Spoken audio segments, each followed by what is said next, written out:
Right now, as you breathe in and out, there is a hole in the universe so deep that nothing which falls in ever comes back out. Not a rock, not light, not even time itself. And the closest one is staring at our planet from 26,000 light years away. Picture standing at the edge of it, not a pit in the ground, but a place where space simply ends. We call that edge the event horizon, and it is the single loneliest line in all of existence. Cross it by even a single step, and the entire universe behind you becomes unreachable forever. There is no ship fast enough, no signal strong enough, no prayer loud enough to climb back out. Here is the part that breaks people. To escape a black hole, you would need to travel faster than light. And nothing can travel faster than light. So once you are inside, escape is not hard. It is not unlikely. It is forbidden by the laws of reality. Now let me tell you what would actually happen to your body. As you fell in feet first, gravity would pull on your feet so much harder than your head that you would be stretched, slowly, into a thin strand of human spaghetti. Scientists did not invent a serious word for this. They genuinely call it spaghettification. The universe will turn you into a noodle, and the textbooks will say it with a straight face. But the strangest thing is not what happens to your body. It is what happens to time. Imagine you have a friend watching you fall in from a safe distance. As you approach the edge, your friend would see your clock tick slower and slower and slower. To them, you would never actually fall in. You would freeze at the edge, dimming, reddening, hanging there for the rest of eternity like a photograph that refuses to fade. But from your point of view, you sail straight through in an instant, completely unaware that you just became forever to everyone you ever loved. So how does something this monstrous even form?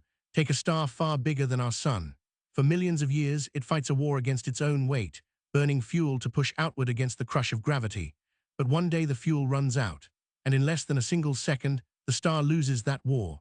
It collapses inward, faster than you can blink, crushing matter so violently that an entire giant sun is squeezed into a point smaller than this full stop at the end of my sentence.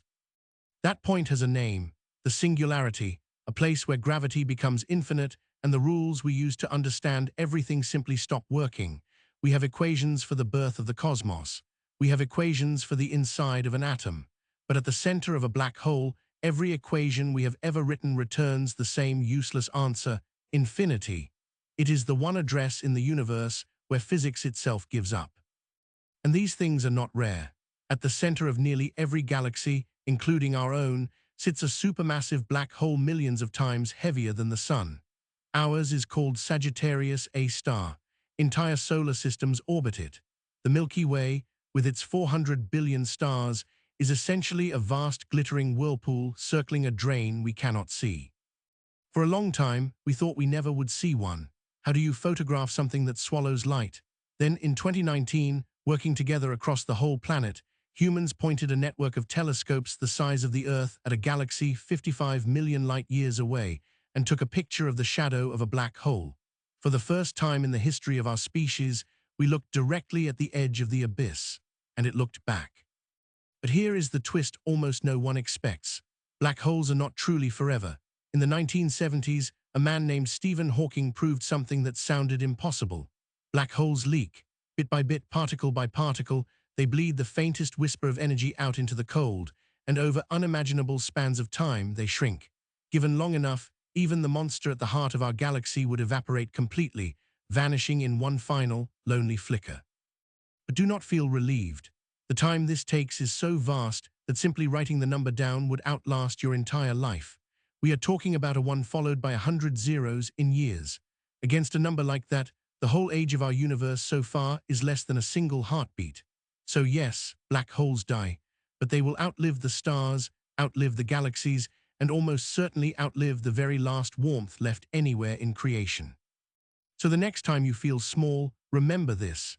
You are made of atoms forged inside dying stars, and some of those same stars collapsed into the deepest, darkest, most unforgiving objects the universe has ever made.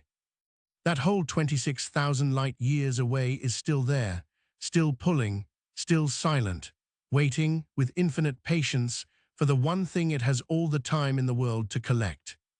Everything.